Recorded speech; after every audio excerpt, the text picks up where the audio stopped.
Jadi hari ini tanpa membuang masa, saya nak berkongsi barang-barang ataupun perkakas di sekeliling kita yang terbuat daripada getah. Okey, ini saya tak akan spesifikkan lah dia bercampur dengan jadi macam bahan sintetik ataupun campuran getah 100% ke 90% ataupun 80%, tapi kita cuma nak sesuatu yang santai supaya kita throwback ataupun kita ingat kembali bahan-bahan yang terbuat daripada getah, di samping membuka mata kita supaya tidak memandang rendah pekerjaan mereka-mereka yang bertungkus lumus mengeluarkan hasil getah ni. Okey.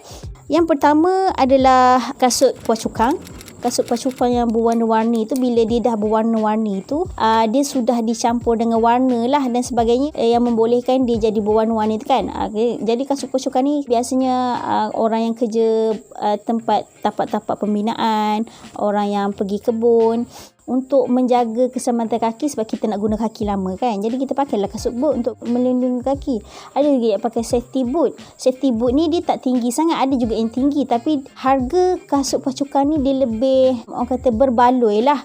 Sebab kita nak pakai jangka masa yang sekejap je. Contoh kalau bekerja ke ladang tu sejam 2 jam macam tu. Jadi harga ni pun tak mahal, dalam 30 lebih, ada yang 20 lebih. Yang saya sendiri pakai pun ada yang RM19 gitu je. Kalau safety boot ni dia lebih kepada bahan-bahan yang lebih berkualiti lagi lah. Yang kedua tadi adalah tayar kereta, tayar Pajero, tayar Hilux, tayar lori.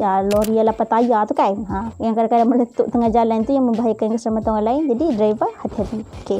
Yang ketiganya adalah pelampung yang kita buat main-main manda-manda tu kan. Pelampung ada juga beberapa peratus getah. Okey, yang keempat tadi adalah glove. Okey, ini kita masuk sikit dalam bidang perubatan. Kita pakai glove yang terbuat daripada getah tu kan. Glove, mask tu, yang tali mask tu getah juga. Dalam kehidupan seharian ni kita sebenarnya banyak guna getah. Baju pun kalau kita pergi ke bidang fashion, dunia fashion pun akan ada beberapa peratus yang menggunakan getah kan. Ada je baju kain cotton ataupun kulit haiwan. Getah pun tak ketinggalan juga, ada juga beberapa peratus kan.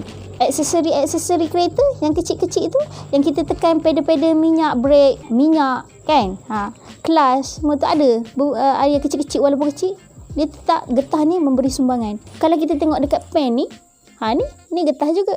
Walaupun sikit je peratus dipakai kan.